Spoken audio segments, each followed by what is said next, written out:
नमस्कार, मैं हूं देवेंद्र त्रिपाठी और आप देख रहे हैं मौसम तक चैनल। जानेंगे 28 मई को संपूर्ण भारत में कैसा रहेगा मौसम का मिजाज। 28 मई यानी प्री मानसून सीजन का धीरे धीरे आखिरी चरण शुरू और 3 दिन बाद हम मानसून के दौर में पहुंच जाएंगे। भले ही देश के बाकी जो हिस्से हैं केरल में दस्तक देने के बाद बाकी हिस्सों में मानसून के आने में भी समय है, लेकिन परिस्थितियां मानसून के जल्द केरल में दस्तक देने के अनुकूल बनती हुई नजर आ रही हैं। इस बीच इन सैटेलाइट तस्वीरों में आप देख सकते हैं साइक्लोनिक स्टॉर्म का बचा हुआ प्रभाव किस तरह से पूर्वी भारत पर घने और काले बादलों को लेकर इन इलाकों के आसमान पर आच्छादित है।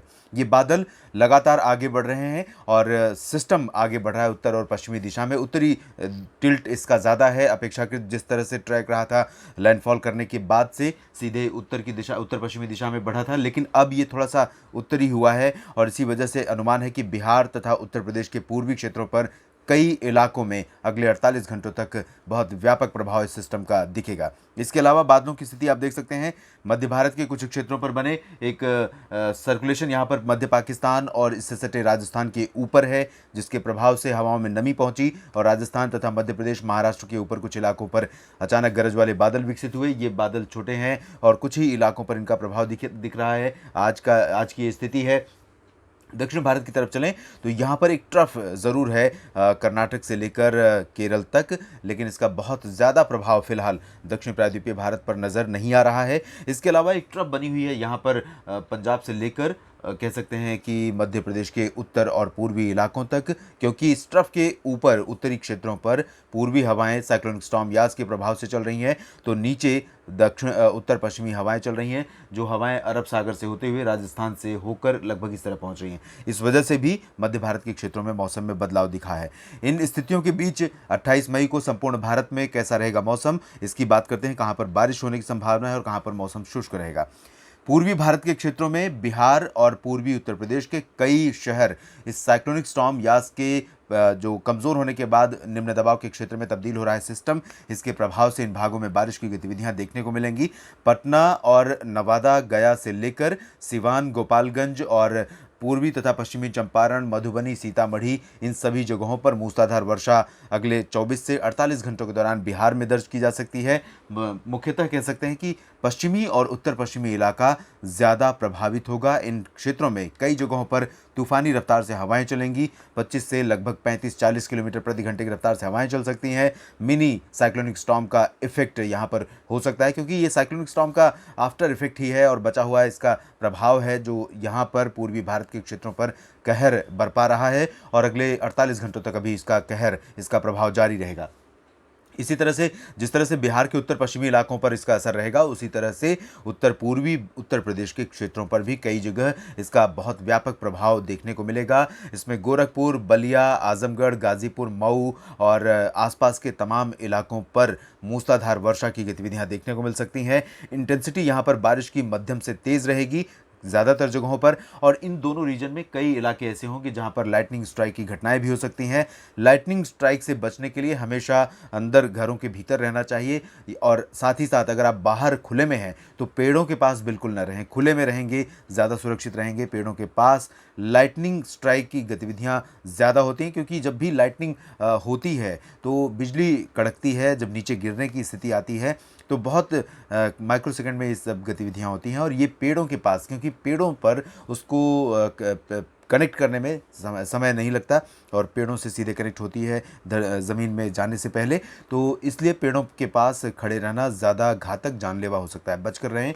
पूर्वी उत्तर प्रदेश में अन्य जो इलाके होंगे दक्षिणी और पूर्वी इलाके, जिसमें प्रयागराज और जौनपुर, प्रतापगढ़ और साथ ही साथ फतेहपुर, बांदा, इन सभी क्षेत्रों में अपेक्षाकृत बादल छाएंगे और ज़्यादा हलचल नहीं होगी। हालांकि सोनभद्र, भदोही और प्रयागराज तथा आसपास के कुछ इलाकों में तेज़ वर्षा हो सकती है अगले 24 घंटों के दौरान, आज रात और कल सुबह तक। लेकिन जो इससे आगे बढ़कर हम देखें फतेहपुर और कौशाम्बी से आगे बांदा, चित्रकूट, इन सभी जगहों पर भारी वर्षा की संभावना या मध्यम से तेज़ वर्षा की संभावना नहीं है, लेकिन आंशिक बादल छा सकते हैं और कहीं कहीं पर हल्की वर्षा या बूंदाबांदी हो सकती है। जौनपुर, प्रतापगढ़, अमेठी, अयोध्या, रायबरेली और आसपास के हिस्सों में कुछ स्थानों पर हल्की से मध्यम वर्षा की गतिविधियां हो सकती हैं। आज रात में इन क्षेत्रों में ज़्यादा गतिविधियां होंगी। वाराणसी से लेकर प्रतापगढ़, सुल्तानपुर और अयोध्या तक। उसके बाद रात के बाद इन भागों में गतिविधियां कम हो जाएंगी। उत्तर प्रदेश के मध्य क्षेत्रों में लखनऊ के उत्तर में कुछ स्थानों पर, बहराइच और सीतापुर समेत आसपास के भागों में कुछ जगहों पर वर्षा की गतिविधियां संभावित हैं। बाकी उत्तर प्रदेश के क्षेत्रों में फिलहाल मौसम साफ और शुष्क रहेगा। पूर्वी भारत के अगर बाकी बाकी क्षेत्रों की बात करें, जिसमें बिहार का पूर्वी इलाका है, गंगेय पश्चिम बंगाल और हिमालयी पश्चिम बंगाल का क्षेत्र शामिल है, झारखंड, ओडिशा और पूर्वोत्तर भारत, तो इन भागों में हल्की से मध्यम वर्षा की गतिविधियां लगातार बनी रहेंगी। बंगाल की खाड़ी से आर्द्र हवाएं यहां पर लगातार पहुंच रही हैं और इन हवाओं के प्रभाव से ही प्री मानसूनी बौछारें, गर्जना और लाइटनिंग स्ट्राइक के साथ कुछ स्थानों पर यहां पर बरकरार रह सकती हैं। इसमें अरुणाचल, असम, मेघालय, नागालैंड, मणिपुर, मिजोरम और त्रिपुरा के क्षेत्र शामिल हैं। कोलकाता में भी बारिश कुछ स्थानों पर हो सकती है। ओडिशा के तटीय इलाकों में कुछ स्थानों पर हल्की वर्षा गर्जना के साथ हो सकती है। अंदरूनी इलाकों में फिलहाल मौसम मुख्यतः साफ रहेगा। और अगर हम छत्तीसगढ़ की बात करें तो छत्तीसगढ़ के लगभग सभी क्षेत्रों पर मौसम शुष्क और साफ रहने की संभावना है।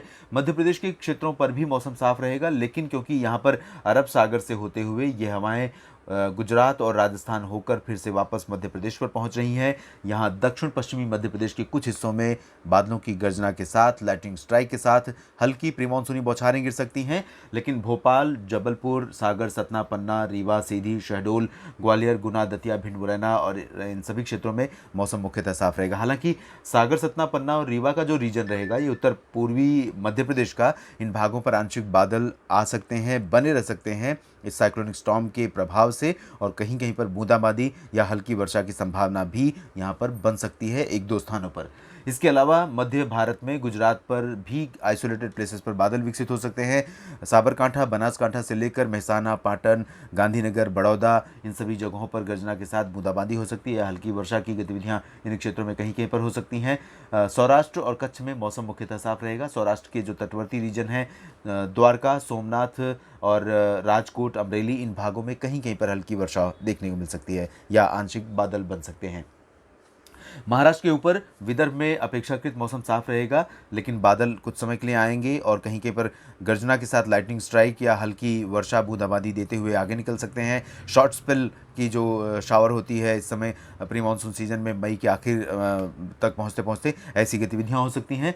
मध्य महाराष्ट्र में कुछ स्थानों पर हल्की से मध्यम वर्षा की संभावना नजर आ रही है। मॉइस्चर यहां पर बढ़ रहा है अरब सागर की तरफ से, क्योंकि यहां पर जो ट्रफ बना हुआ है कर्नाटक से लेकर दक्षिण तक, इसके प्रभाव से कुछ मॉइस्चर यहां पर मुड़कर पहुंच रहा है। आप देख सकते हैं इस तरह से हवाएं यहां पर रोटेट हो रही हैं। तो इन्हीं हवाओं के कारण कोस्टल रीजन में पालघर छोड़कर, पालघर के दक्षिण में कल्याण से लेकर कल्याण, ठाणे, मुंबई, रायगढ़, रत्नागिरी और अलीबाग समेत सिंधुदुर्ग में भी कुछ स्थानों पर वर्षा हो सकती है।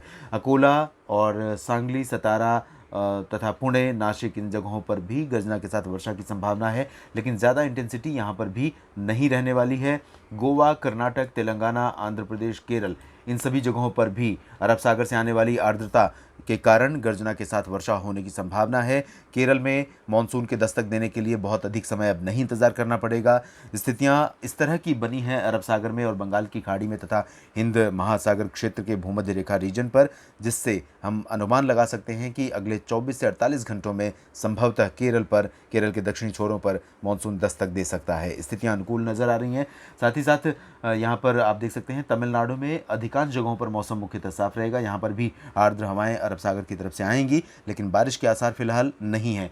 मानसून ने थोड़ी सी प्रगति की है बीते 24 घंटों के दौरान। आज इसकी जो रेखा है मानसून की उत्तरी सीमा, वो अब मालदीव और कोमोरिन रीजन में और आगे बढ़ गई है, यानी कि जो पश्चिमी सिरा होता है मानसून के उत्तरी सीमा का, वो आगे बढ़ा है। पूर्वी सिरा भी आगे बढ़ा है बंगाल की खाड़ी में और धीरे धीरे ये और सामान्य रफ्तार से, सामान्य गति से आगे बढ़ रहा है। उम्मीद कर सकते हैं कि जल्द ही केरल में मानसून दस्तक देगा। लक्षद्वीप और अंडमान व निकोबार द्वीप समूह में अगर हम देखें तो अंडमान व निकोबार द्वीप समूह में हवाएं तो दक्षिण पश्चिमी रहेंगी, लेकिन बारिश की संभावना अब कम है, क्योंकि यहाँ से मौसमी सिस्टम बहुत आगे निकल चुका है और फिलहाल अरब सागर के आसपास कोई सक्रिय और स्ट्रांग मौसमी सिस्टम नहीं है।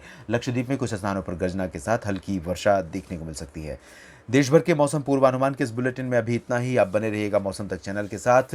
अगर अब तक आपने इस चैनल को सब्सक्राइब नहीं किया है तो ज़रूर कीजिए, बेल आइकन पर क्लिक कीजिए ताकि नोटिफिकेशन आपको हर एक वीडियो का मिले। और अगर आप इस जानकारी से खुश हैं, आपको ये जानकारी, इस वीडियो में दी गई जानकारियाँ ठीक लगती हैं, तो आप शेयर कर सकते हैं अपने दोस्तों और मित्रों के साथ और कमेंट बॉक्स में जाकर अपनी प्रतिक्रियाएँ लिख सकते हैं। धन्यवाद।